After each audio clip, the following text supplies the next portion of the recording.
Hey guys, how you doing? It's Intuitive Investor from StockTwits. Wow, it's been a crazy day today. I was really busy with other stuff, and I really didn't get a chance to follow, today's market as much as I wanted to.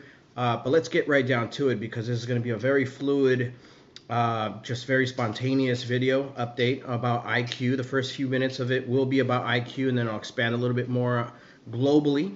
So IQ was down. I was looking at the first hour of trading, and at that time it was down 9.1%. And then I got another chance to look at it right around noontime, and it looked like it had gone down only to about 7%. And then looking at the close of the day, I believe it ended up closing down 9.4%. Now, a lot of you would probably begin to panic at this point.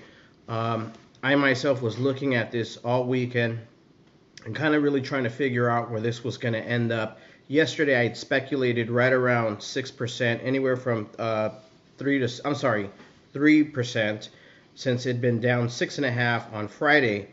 But something really happened today, and that was a lot with the policies, with tariffs.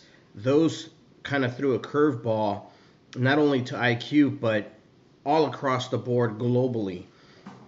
So don't think that whatever happened today was just specific to IQ. It happened all around. I'm looking at some of the data on CNN. We're looking at the biggest decrease since April across the board, with the Dow being down 1.3%. NASDAQ being down 2.9%, S&P 1.37%. If you don't think that the tariffs and the policies in place have anything to do with it, they absolutely have a direct effect. I think it's a lot Wall Street sentiment. Globally, Japan went down 0.79%. London was down 2.24%. Germany down 2.46%. Hong Kong down 1.29%. There's plenty to go around. This was not a IQ specific decrease. I'm even looking at today on Yahoo Finance for their biggest losses today. You got Huya at 12.16%. You got Stitch Fix down 10.98%. You got Baozun down 9.96%. You got Carnival up on that list at 9.8%. The list goes on and on. This was not an IQ specific drop. A lot of companies dropped. I think that today's drop was different from what we were seeing. And that's what makes figuring stocks out so difficult sometimes, is that the reasoning for their decreases are not just from one location. On top of that, sometimes they're not rational losses. At the same time, I don't want to say they're even rational increases. How about that? This has everything to do with Wall Street sentiment, has everything to do with what's going on today with the policies, with the tariffs. Moving on, I think that tariffs are not necessarily bad. I think they're good, but it's just how aggressive they're being put into effect. It doesn't give markets enough time to respond and to react, and this is what we have. We have massive sell-offs, and these massive sell-offs can actually trigger something bigger like a correction, or maybe even a full-blown bearish market where everything just turns sour. Just remember that behind the bear, you guys are bullish somewhere around the line. If you're not, then please check your heads. But this isn't going to just affect the ones that you're bearish on. This is going to affect the ones that you're also bullish on. And if it hasn't, please tell me which ones are doing well so that I could put my money into that. And this really reminds me of a previous YouTube episode that I had put up. Not an episode, but a video that I had put up back in April when I was trying to temper the market conditions for April and for all those early months in 2018. But I had also made a prediction about what I expected to happen over the next few months into the summer.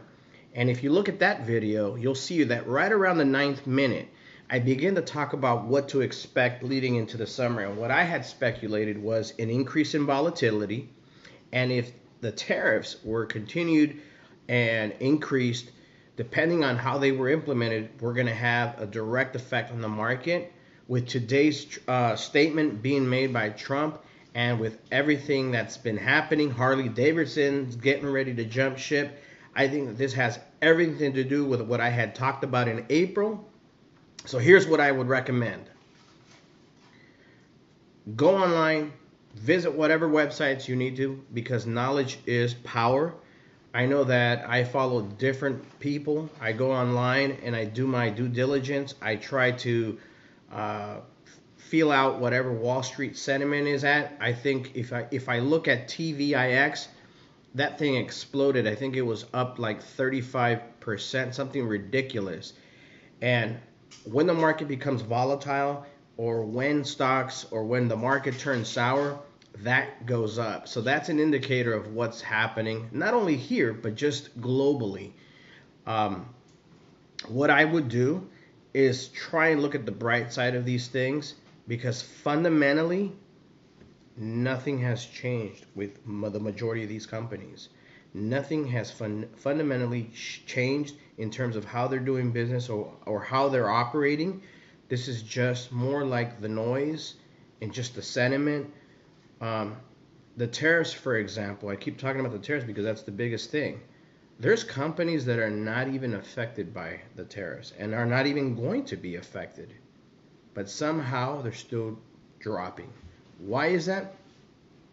It's the sentiment. It's the psychology. So my degree's in psychology, so I can understand the psychology of trading. I'm just not good with calls and options and all that peg ratio stuff. That's just beyond me. But anyhow, what I would do is I would start to identify and start tracking the companies that began to tank, let's just say from June 21st until this market corrects itself, and figure out which ones sustained the biggest losses, because those companies are going to be the ones who are going to bounce back the most in the shortest amount of time, so that you can double or triple your investments. That's the smart way to approach this.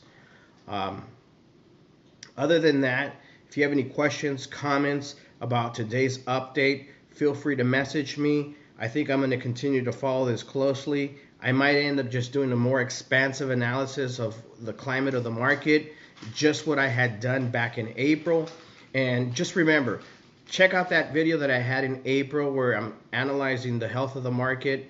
And right around the 9th minute, I talk about what to expect with the volatility in the summer. It's happening, but no one's. I happen to be lucky in that. I'm not a psychic, and no one is, and we all make mistakes, and I'm pretty sure that I've made some bad calls. So, all right, guys, take it easy. Enjoy the rest of your Monday. Take care.